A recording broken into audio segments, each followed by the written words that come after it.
An 8-year-old girl who works in a coal mine from 4:30 in the morning to 5:30 in the afternoon, so scared, working 2 miles underground, that she sings to herself in the dark to keep herself from being scared. A 14-year-old who works from 4:30 in the morning to 4:30 in the evening, hauling 125-pound tubs of coal through the coal mine shafts.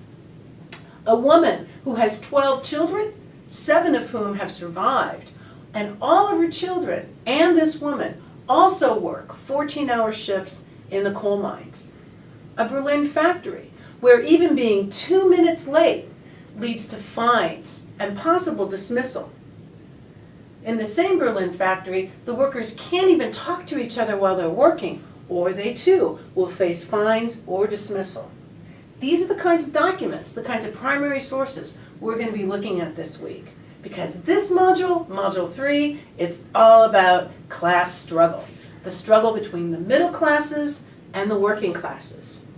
Now, at the beginning of the century, neither the middle class or the working class has the right to vote.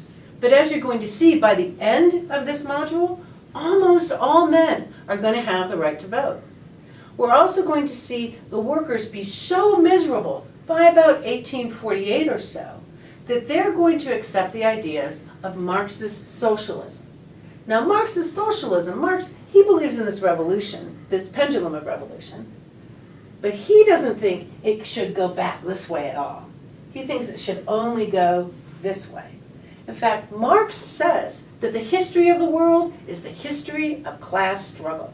He says that every great change in history has been marked by the rise of one class and the destruction of another class. And he says now we're at the moment where we've got the middle class and its contender, the working class, the proletariat. The bourgeoisie, the middle class, the proletariat, Marx says, are going to get into this huge fight because the workers are going to get more and more miserable. And they're going to get to the point where they can't tolerate their misery anymore. And they're going to rise up en masse, and they're going to have a complete bloody revolution. A revolution in which the bourgeoisie is going to be completely overthrown. The people are going to seize the means of production, that is the factories and the farms and the other ways that people make money. And they're going to create a dictatorship of the proletariat, which will force people to be free. And eventually, human nature will change, will no longer be competitive, and everybody will live happily ever after. Because again, it's all about trying to find the best form of government to provide the greatest amount of happiness for the largest number of people. What's interesting is that Marx doesn't anticipate a lot of changes that we're going to see by the end of the 1800s. When Marx proposes the Communist Manifesto in 1848, right after these series of revolutions we're going to talk about, which are conveniently called the revolutions of 1848, so it's really easy to remember, Marx was right at that point. At that point, the workers are miserable. They're working 14, 16 hours a day, they don't have the right to strike, they don't have the right to unionize, and they're so badly paid that even their very young children, like our 8-year-old working in the mine, have to work. Because if not everybody in the family works, then the family cannot feed itself and it cannot pay their rent. All the wages are pegged at subsistence levels. If you've ever worked at McDonald's, you know what subsistence wages are. Those are the kinds of wages where you can pay your rent and buy some food, and pretty much that's about it. Those are subsistence wages. And Marx says, this is the way things are, and it's only going to get worse.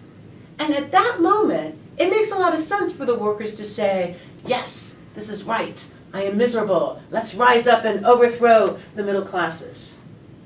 By the end of the century, you're going to see a lot of changes have taken place that Karl Marx never anticipated. We're going to start getting skilled workers who employers do not want to lose. And employers are going to start saying, skilled worker, what can we do to keep you here? Well, says the skilled worker, I would like a safer work environment. Done. I would like better pay. Yes, better pay. I would love a 10-hour workday. Yes, a 10-hour workday will start becoming the norm by the end of the 1800s. The 8-hour workday? The 8-hour workday does not become normal until after the 1950s. So 10-hour workday is a vast improvement.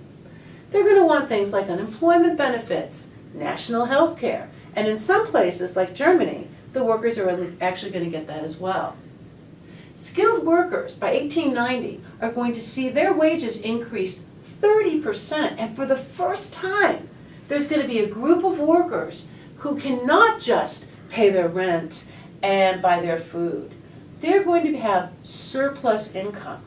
They can buy carpeting and furniture and have multiple kinds of clothes. Their kids don't have to work anymore. Their kids can go to schools. In fact, more and more governments are providing public schools at this place. One of the things that workers did to signal their prosperity was to have their wives no longer work. Not having wives not work, that was a sign that one was relatively wealthy. And I think you can make the argument that that's a sign for a certain kind of economic well-being even today. You need to remember that women always worked. Always. We may not have been paid for it, but we always worked. And even in the Industrial Revolution, about 35% of women always worked. They might take off time for when they were pregnant and had children, but generally they would work. Now that's going to start becoming a little bit more rare by the end of the 1800s. So this section explains how do we go from the beginning of the period where the kings tried to take their power back and bring back absolute monarchy to Europe now that Napoleon is gone and the French Revolution is over. How do we get from there to the middle class getting the vote, to the workers getting the vote, to the workers actually being able to enjoy the fruits of capitalism, proving that Marx may very well have been wrong. That's what this module is going to talk about. We're going to see this pendulum of revolution swing wildly back and forth, particularly in 1848. And we're going to take a real close look at Marx and why the workers thought that Marx made sense. Now, I want to be clear here. I don't want you to necessarily believe in Marx. That's up to you. Whether you believe that communism was a great idea or not, that's your business. But I do want you to take it seriously and really try to understand why, for the people of the 1800s, Marxist socialism actually did make a lot of sense. I'll see you at the discussion boards. Bye-bye.